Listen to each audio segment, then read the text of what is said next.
You say you don't want to focus too much on the stock, but you guys have been absolutely on fire since about Yeah. October 14th. I think you're up hmm something like 200 or 300%.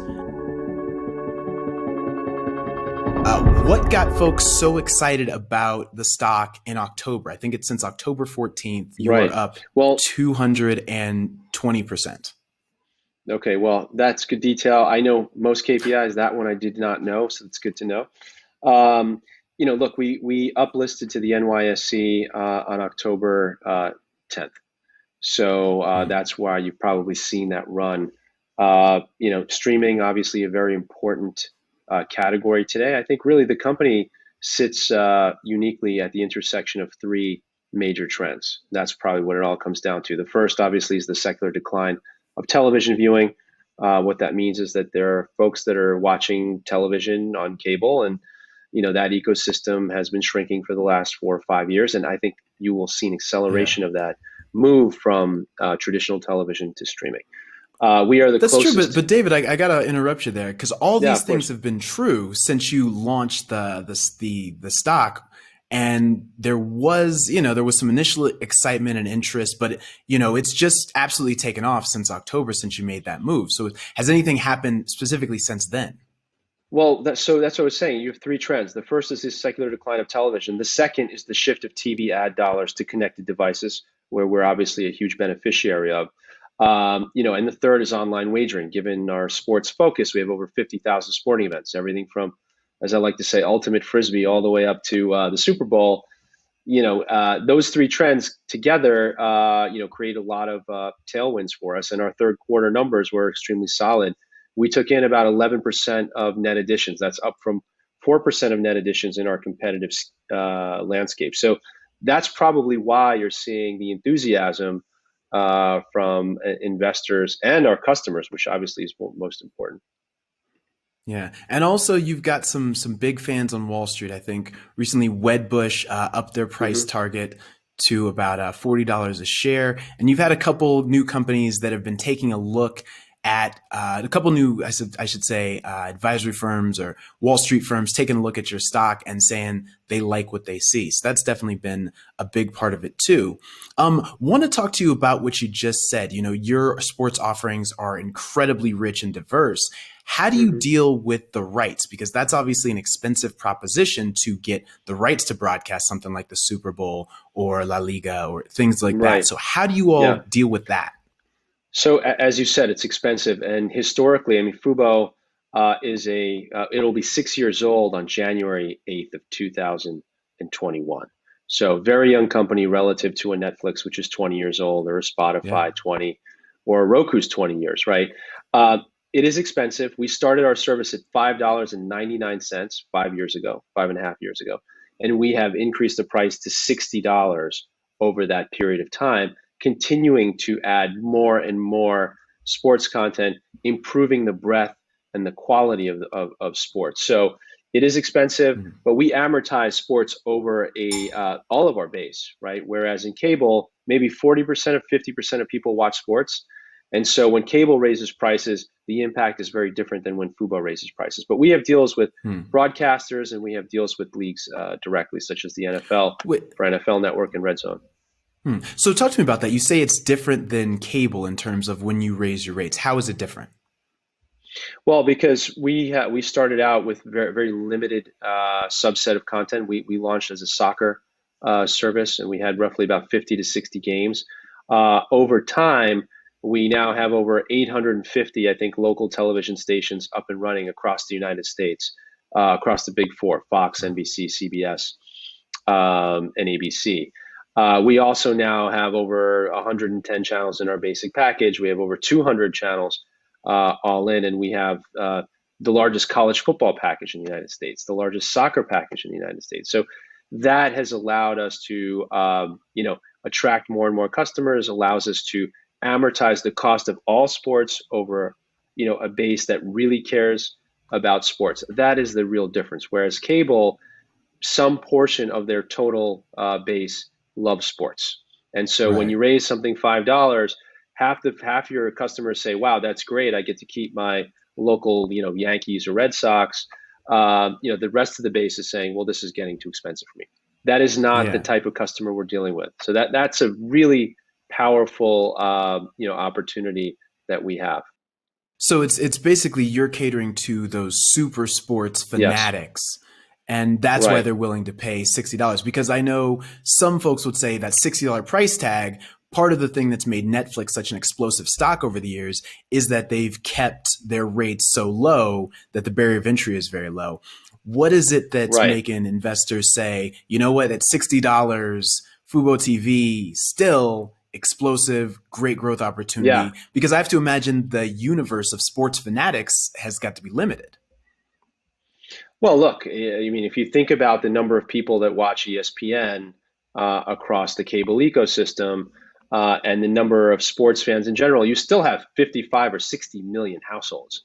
That is a Hmm. very large number of households that still care about sports. These are people that buy jerseys for hundreds of dollars. They buy, plane tickets to go watch a game somewhere, whether it's a college game or an NFL game. So look, it's a huge market. What I will say relative to your Netflix comment is if you look at the cost per hour of viewing, Netflix is roughly around 21 cents per hour.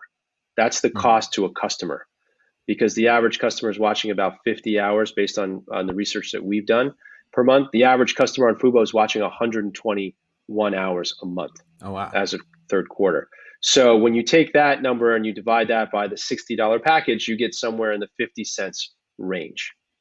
Okay. Hmm. Of which sports, the most expensive part of entertainment, is in that. So I would say that it's a pretty good value and it's still significantly less expensive than cable. And I Yeah. think that's where the value proposition is for us. And the other thing I would say, and I would ask you about that, is just in the sense that Hmm. folks are paying $60 is part of the value proposition here that in this new world, even once we have the vaccine, that there will be less people who want to go to games and see games in person and more people that are going to want to watch games on TV? Or is that not part of the calculus for you?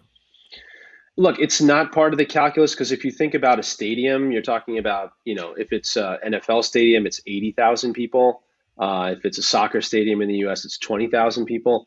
So we're looking to grow into the millions of customers, right? That's what Hmm. every internet company wants to do. So yes, you could factor that into the calculus, but I would say it's a very insignificant or immaterial portion. Those people who do go to games don't go to every game. So they still will need, Right. like if you're a baseball fan and there are 120 games, you're going to want to watch 100 of them. You're not going to go to 100 games. You're going to go to one or two per season or maybe four, right? So I think it's immaterial. Okay. And so let me make sure I've got your numbers straight. Right now, paid subscribers, 455,000, up from 288,000 last year. Yes. No, up from the previous quarter. Oh, The, okay. the way we're looking at it is we're at 400 plus, as you said, and we've revised our guidance higher for Q4. We're targeting just over 500,000 subscribers. 505 at the midpoint is our new guidance. Okay. And that's for Q4 this year. Correct. End of the year. Okay. And so what have you put out guidance for 2021? Where do you want to be at the end of next year? We haven't put out guidance, sub guidance yet. We'll be releasing our new guidance, when we, on our earnings call. That's probably slated for, February, March. We're still working through that, but I think the market's very robust right now. We're taking solid share, and sports obviously has proven to be a very important segment of entertainment for Americans, even as we were sort of moving out in the short term of the pandemic in Q3. So, but yeah, we feel very comfortable with our current growth rate of 50+% per year. Okay. And the question here is both offense and defense. How do you scale up? You talked Hmm. about the potential market opportunity, but how do you reach Yeah, those people? How do you get them into the Fubo TV universe? And then also, how do you play defense? How do you keep, Hulu has live sports, very catchy. right. It's got a lot of people signing up. How do you keep people from going to those other competitors like a Hulu, like a YouTube TV, Yeah. instead of Fubo TV, Fubo? Yeah, so those are, I would say, the two competitors that you named are probably the closest services to ours. I will argue that there is some differentiation. So, for instance, if you live in Boston and you want to watch the Red Sox or the Bruins along with the Celtics and the Patriots, like Fubo is the only place you can go. So there is some differentiation among the type of sports content that is available. We also have product features such as 4K. So if you've got a big screen TV, you love your football and you want to watch in 4K, we carry all of Thursday Night Football in 4K. We do carry college football games now. We've got features like multi-view, and all of our sports is very visible, very easy to find, which I've heard more difficult on other platforms. So again, there's some product differentiation. There's some content differentiation.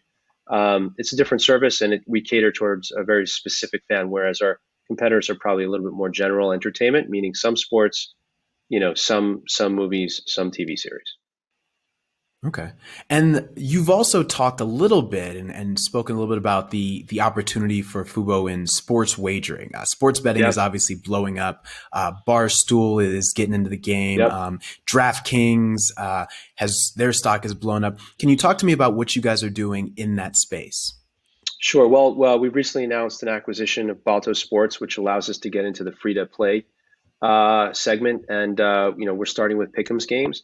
Pick'ems is important because the conversion rate from free-to-play on Pick'ems is much higher than it is from fantasy, and that's sort of our first phase. We're working through our strategy now, and as we said a few weeks ago, we'll look to provide investors more information in the beginning of 2021 and into the quarter. But as you said, it's a really big space. Our goal is to really create a flywheel. We believe we have an acquisitions advantage because you have people coming in for events like the Super Bowl and the World Series. We have an engagement advantage because we have 50,000 sporting events on the platform, and we leverage machine learning today to surface entertainment content to get you to watch more.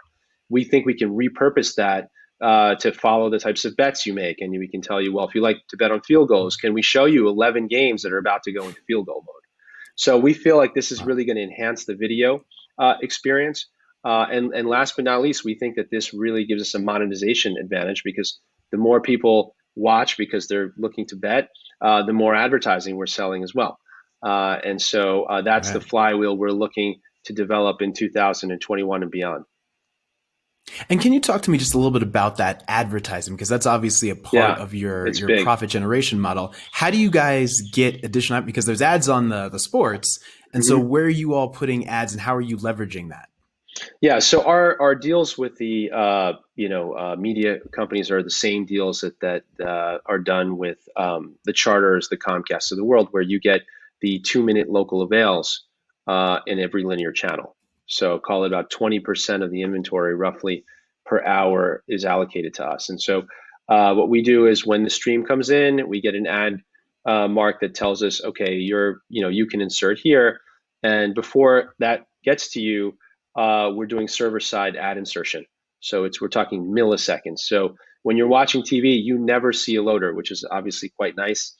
And so Yeah, it's I'll just say. a regular sort of TV-ish experience, and that's been a key driver, as you said, of profitability, which has allowed us to really grow our margins from 0%.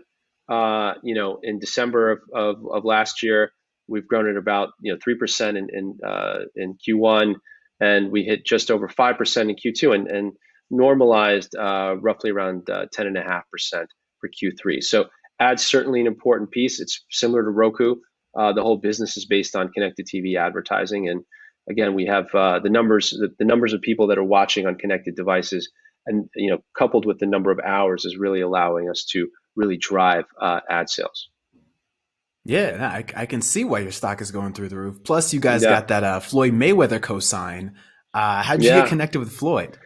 Well, so the long story, just to keep it simple, we went through a reverse triangular merger with a company that was on the OTC to prepare us for the NYSE uplisting, and a company we really liked, and they had some of that IP, and that deal actually came with the company we acquired. So we're again very excited about that, and still working through how we're going to leverage all that IP.